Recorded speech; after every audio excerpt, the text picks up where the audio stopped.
तो देखो आज हम मेयर संबंध के बारे में जानेंगे। मेयर संबंध क्या होता है, ये थर्मोडायनामिक्स का एक टॉपिक है मेयर संबंध। और मेयर संबंध जो होता है वो होता है Cp माइनस सी बराबर आर। इसको हमें सिद्ध करना है, Cp माइनस सी बराबर आर होता है। तो देखो इसको सिद्ध करने के लिए हमें कुछ सूत्र जो है वो याद होने चाहिए पहले से ही। तो देखिए जैसे कि ऊष्माधारिता है तो ऊष्माधारिता का सूत्र होता है डेल्टा क्यू बटा डेल्टा टी, और ऊष्माधारिता को हम यहाँ पे एस से व्यक्त कर सकते हैं। इसके अलावा एक आता है विशिष्ट ऊष्माधारिता। तो विशिष्ट ऊष्माधारिता का मतलब है कि हम ऊष्माधारिता की तुलना द्रव्यमान से कर रहे हैं। भाई 1 किलोग्राम के लिए कितनी ऊष्माधारिता है, 2 किलोग्राम के लिए कितनी ऊष्माधारिता है।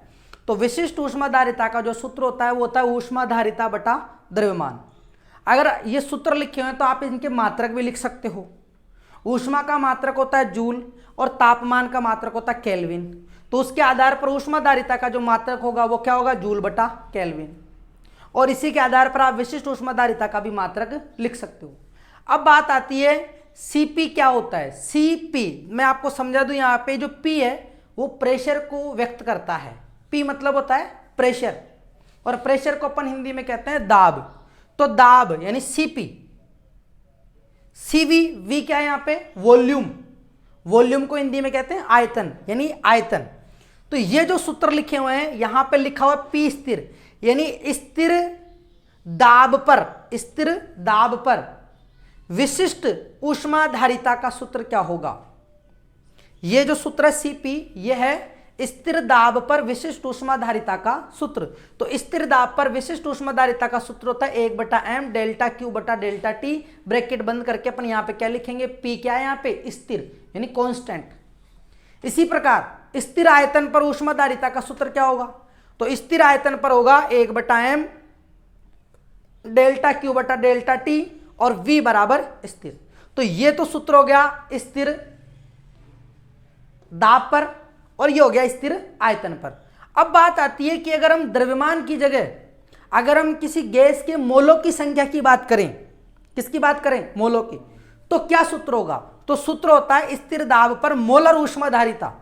अभी हम बोल रहे थे स्थिर दाब पर विशिष्ट ऊष्माधारिता, अब हम गैस की बात करेंगे तो गैस के लिए हम लेंगे मोलर ऊष्माधारिता।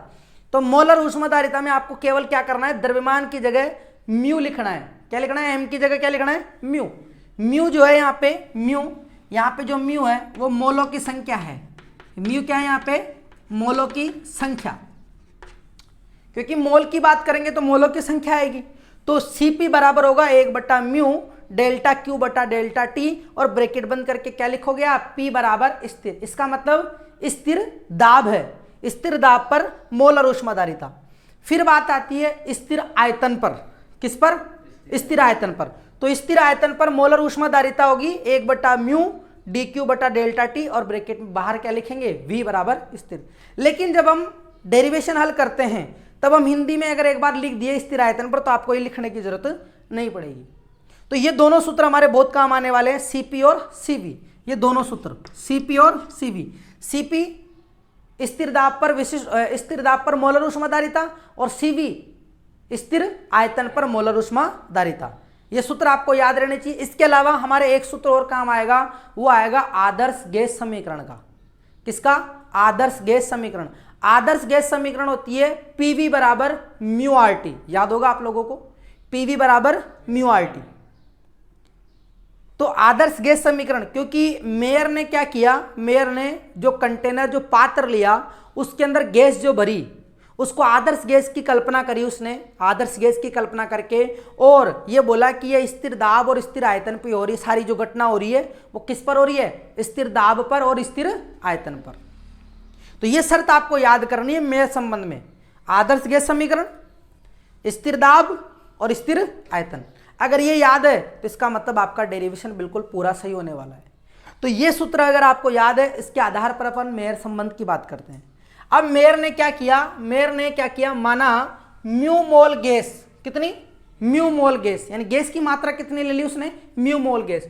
म्यू मोल गैस एक पात्र में भरी हुई है, एक पात्र में भरी हुई है। जैसे मान लो ये पात्र है, इसके अंदर म्यू मोल गैस भरी हुई है, तो उसको डेल्टा क्यू ऊष्मा दी जाती है। अगर अपन इसको कितनी ऊष्मा देते हैं, डेल्टा क्यू। अगर इसको डेल्टा क्यू ऊष्मा दी जाती है तो वो ऊष्मा किस किस में काम आएगी? तो हमने ऊष्मागतिकी का प्रथम नियम पढ़ा है कि जो दी गई ऊष्मा जो रहती है वो आंतरिक ऊर्जा में वृद्धि और परिवेश के विरुद्ध किए गए कार्य के योग के बराबर होती है। तो डेल्टा क्यू बराबर ऊष्मागतिकी के प्रथम समीकरण से क्या हो जाएगा? डेल्टा क्यू बराबर D you plus delta W. ऊष्मागतिकी का प्रथम नियम है ये, डेल्टा क्यू बराबर D you plus delta W. ठीक है, अब बात ये आती है कि अगर हम ये कहें कि अगर म्यू मोल गैस अगर किसी पात्र में भरी हुई है और हम उसको डेल्टा क्यू ऊष्मा देंगे तो क्या होगा? ये पिस्टन जो इसके ऊपर लगा हुआ है, जैसे आप समझो जब अपन दूध उबाल रहे हो और उसके ऊपर ढक्कन रखा हुआ हो, तो दूध जब उफनेगा तो वो ढक्कन थोड़ा ऊपर उठेगा ना। अरे ढक्कन ऊपर उठेगा तो ढक्कन ऊपर उठा, इसका मतलब उसमें पिस्टन में, उसको अपन ढक्कन को पिस्टन बोल देते, तो पिस्टन में क्या आया? विस्थापन। यानी पहले यहां था, अब यहां से उठ के कहां चला गया? यहां। तो हमने कहा कि कितना विस्थापन तय किया उसने? डेल्टा एक्स विस्थापन तय कर लिया। अब डेल्टा एक्स विस्थापन तय किया है, इसका मतलब उसके नीचे से कोई फोर्स लगा होगा तभी तो ऊपर उठा होगा, तभी तो ऊपर। तो हमने माना कि यहां से कितना फोर्स लग रहा है? एफ। तो इसका मतलब इस पिस्टन को यहां से यहां तक जाने में किया गया कार्य कितना होगा? तो कार्य का सूत्र होता है बल गुणा विस्थापन। बल एफ, विस्थापन कितना है? Delta x. अब इस गैस के द्वारा कंटेनर पे दबाव भी तो लग रहा है, दाब लग रहा है, और हम जानते हैं कि दाब P बराबर होता है बल बटा क्षेत्रफल यानी F अपॉन ए। P बराबर क्या होता है? F अपॉन ए। तो F अपॉन ए होता है, तो F बराबर क्या हो जाएगा? PA। F बराबर क्या हो जाएगा? PA। तो इस F की जगह अपन क्या लिख सकते हैं? PA, क्योंकि बल जो होगा वो दाब गुणा क्षेत्रफल के बराबर होगा इस सूत्र की सहायता से। तो अपन F की जगह क्या लिखेंगे? PA, और गुणा में क्या है? Delta x. Delta x. अब देखो ये क्षेत्रफल है और ये विस्थापन यानी कोई दूरी है। अगर अपन क्षेत्रफल को लंबाई से गुणा कर दें तो क्या बन जाता है? आयतन। क्या बन जाता है? क्षेत्रफल का मात्रक मीटर स्क्वायर होता है और आयतन का मात्रक मीटर क्यूब होता है। तो ये मीटर स्क्वायर है और विस्थापन का मात्रक क्या होगा? मीटर। तो मीटर स्क्वायर का गुणा मीटर से करेंगे तो कितना आएगा? Metre cube. कितना आएगा? मीटर क्यूब आएगा। तो देखो डेल्टा डब्ल्यू बराबर क्या आ गया फिर हमारे पास? P delta we. क्या आ गया? P delta we. यानी अगर आपको ये याद नहीं रहे तो आप क्या करोगे? डेल्टा डब्ल्यू की जगह याद रख लेना पी डेल्टा वी। हमने यहां पर डेल्टा डब्ल्यू की जगह क्या रख दिया? पी डेल्टा वी रख दिया। तो ये जो है समीकरण नंबर 1 प्राप्त हो गया। इसको हम नाम दे देंगे समीकरण नंबर 1। अब इस समीकरण नंबर 1 में क्या क्या है राशि हमारे पास? डेल्टा क्यू, डी यू और पी डेल्टा वी। तो हम डेल्टा क्यू का मान प्राप्त करेंगे, डी यू का मान प्राप्त करेंगे और पी डेल्टा वी का मान प्राप्त करेंगे और इसके अंदर पुट कर देंगे और उसको हल करेंगे तो हमारे पास प्राप्त हो जाएगा। तो चलिए स्टार्ट करते हैं हम डेल्टा क्यू का मान निकालना। तो मेयर ने क्या शर्त मानी थी? स्थिर दाब। क्या माना था? स्थिर दाब। तो स्थिर दाब पर मोलर ऊष्माधारिता का सूत्र मैंने आपको अभी भी बताया। स्थिर दाब पर मोलर ऊष्माधारिता का सूत्र Cp बराबर 1/μ डेल्टा क्यू बटा डेल्टा टी होता है। ये होता है। तो Cp बराबर मैंने लिखा 1/μ डेल्टा क्यू बटा डेल्टा टी। तो देखो इससे डेल्टा क्यू कितना हो जाएगा? डेल्टा क्यू गुणा 1 तो डेल्टा क्यू है और यहाँ पे म्यू गुणा डेल्टा टी। तो ये सारा इधर गुणा होगा ना, बटा में तो इधर क्या हो जाएगा? गुणा में। तो डेल्टा क्यू बराबर हमें क्या प्राप्त हुआ? Cp गुणा म्यू गुणा डेल्टा टी। तो डेल्टा क्यू का मान तो हमारे पास आ गया। अब हमें ज्ञात करना है डी यू का मान। किसका मान ज्ञात करना है? इसको डी यू को आप डेल्टा यू भी बोल सकते हो। वो तो अपन ने लिखा था कि ये प्रारंभिक और अंतिम अवस्था पर निर्भर करता है, इसलिए अवकलन के रूप में लिखते हैं। तो स्थिर आयतन पर अब बात, शर्त क्या मानी? स्थिर आयतन पर। तो जब स्थिर आयतन बोला है तो आप ये बताओ, अगर आयतन अगर स्थिर है, फिक्स है, जैसे मान लो आप कितना ही दाब लगा लो, V आयतन है तो V रहेगा, तो आयतन में परिवर्तन कितना होगा फिर? 0। प्रारंभिक भी V और अंतिम भी V, तो V माइनस V करेंगे तो 0 ही आएगा। तो आयतन कितना हो गया? आयतन में परिवर्तन कितना हो गया? 0। तो डेल्टा V का मान क्या हुआ? 0। जब डेल्टा V का मान 0 हो गया तो हम जानते हैं कि डेल्टा W बराबर P डेल्टा V होता है। तो ये जब ये 0 तो डेल्टा W भी क्या हो जाएगा? 0। अब डेल्टा W बराबर 0 हो गया तो इसमें रखोगे तो डेल्टा Q बराबर क्या आएगा? DU। तो हम लिख दिए समीकरण नंबर 1 से डेल्टा Q बराबर क्या आ गया? DU। डेल्टा Q बराबर क्या आया? Delta U। यहां तक समझ में आ गया? आ गया समझ में? ठीक है, अब इसके आगे जो है हम इसके आगे पढ़ेंगे, आप इसका स्क्रीनशॉट ले लो, इसके आगे का पार्ट आपको इसमें बताएंगे।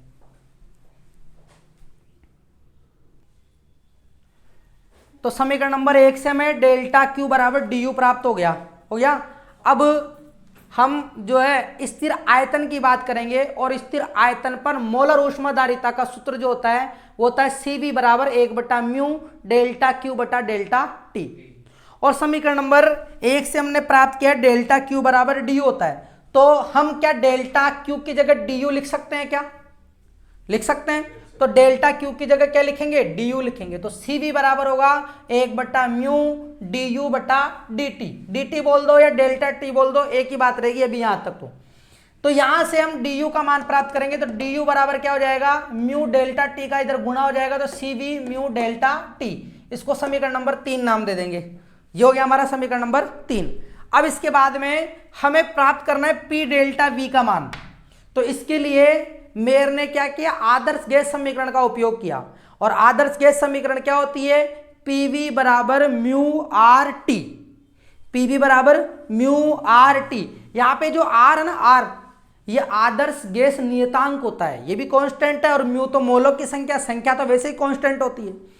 फिर उसने क्या किया? स्थिर दाब के लिए आदर्श गैस समीकरण लिखा। किसके लिए लिखा? स्थिर दाब के लिए। यानी P का मान कांस्टेंट है, और V बदल सकता है, और T भी बदल सकता है। तो जो बदल सकता है उसका अवकलन हो जाएगा। तो हम अवकलन करेंगे, क्या करेंगे? अवकलन। यहां लिखेंगे अपन अवकलन करने पर, अवकलन करने पर। तो अवकलन करेंगे तो P तो ऐसे कैसे ही, और V का अवकलन करेंगे तो V का अवकलन हो जाएगा dV, क्योंकि V चेंज हो रहा है तो इसको अपन लिखेंगे dV। तो इसका अवकलन ऐसे होता है P dV बराबर म्यू आर कॉन्स्टेंट है, तो म्यू आर ऐसे कैसे, और T का अवकलन करेंगे तो क्या आ जाएगा? dt। T का अवकलन करेंगे तो क्या हो जाएगा? dt। यानी अवकलन में आपको D लगाना है, इतना सा ध्यान रखना है आपको। ठीक है, अब इसको अपन नाम दे देंगे समीकरण नंबर 4। समीकरण नंबर 4। समीकरण नंबर 2 में डेल्टा क्यू का मान है, समीकरण नंबर 3 में डी यू का मान है, और समीकरण नंबर 4 में पी डी वी बोलो या फिर डेल्टा वी का मान है। आ गया? अब मैंने आपको पहले ही बता दिया था कि समीकरण नंबर 1 में आपको डेल्टा क्यू का, डी यू का, पी डेल्टा वी का मान रखना है। तो लिखेंगे समीकरण नंबर 2 में, समीकरण नंबर 2, 3 व 4 का मान समीकरण नंबर 1 में रखने पर, समीकरण नंबर 1 में रखेंगे। तो रखेंगे समीकरण नंबर 2 डेल्टा क्यू बराबर क्या है? CP mu delta T. तो सीपी म्यू डेल्टा टी को यहां पे रखेंगे, तो ये रख दिया मैंने, रख दिया। फिर आ जाओ डी यू, तो डी यू का मान कितना है समीकरण नंबर 3 से? सीवी म्यू डेल्टा टी, तो इसको यहां पे रख दिया, प्लस का निशान, ये प्लस का निशान। P delta we, P delta we की जगह समीकरण नंबर 4 से क्या रखेंगे? Mu R D T. तो म्यू आर डी टी बोलो या फिर डेल्टा टी, ये लिख दिया, लिख दिया। आप यहां पे डेल्टा टी को डी टी के बराबर मान लोगे। क्लियर है मेरी बात? अब ये लिखने के बाद में हम क्या करेंगे? ये जो पक्ष है, इधर वाला पक्ष कौन सा होगा? दायां पक्ष। तो दाएं पक्ष में से हम जो सी वी म्यू डेल्टा टी इसका ट्रांसफर करके बाएं पक्ष की ओर ले आएंगे। किधर ले आएंगे? बाएं पक्ष की ओर। तो अगर इसको अपन ने ट्रांसफर कर दिया, इधर कर दिया इसको, तो C P mu delta T इसका इधर ट्रांसफर किया तो माइनस में हो गया, minus C V mu delta T बराबर क्या रहा? Mu R delta T. अब इसमें से म्यू डेल्टा टी को अपन क्या लेंगे? कॉमन। इसमें से म्यू डेल्टा टी को कॉमन लेंगे तो यहां पे क्या बचेगा? सीपी, ये माइनस का चिन्ह है, और यहां पे क्या बचेगा? सीवी। तो म्यू डेल्टा टी बराबर आ जाए, म्यू डेल्टा टी ब्रैकेट में क्या आ जाएगा? सीपी माइनस सीवी बराबर म्यू आर डेल्टा टी। तो म्यू से म्यू कट जाएगा, भाग में लाएगा तो कटेगा, अपन ऐसे ही काटते हैं। म्यू से म्यू कट गया और डेल्टा टी से डेल्टा टी कट गया। तो क्या बचा? इधर बचा सीपी माइनस सीवी, और इधर क्या बचा? आर। तो सीपी माइनस सीवी जो आया है इसे अपन बोलते हैं मेयर संबंध, जो कि मैंने आपको पहले बताया था, और ये का यही हमने सिद्ध कर दिया है। सीपी माइनस सीवी बराबर आर होता है। यानी मेयर ने कहा कि स्थिर दाब पर मोलर ऊष्माधारिता और स्थिर आयतन पर मोलर ऊष्माधारिता का जो अंतर होता है, जो अंतर होता है, यानी इन दोनों का जो अंतर होता है ना, वो आदर्श गैस नियतांक के बराबर होता है। अब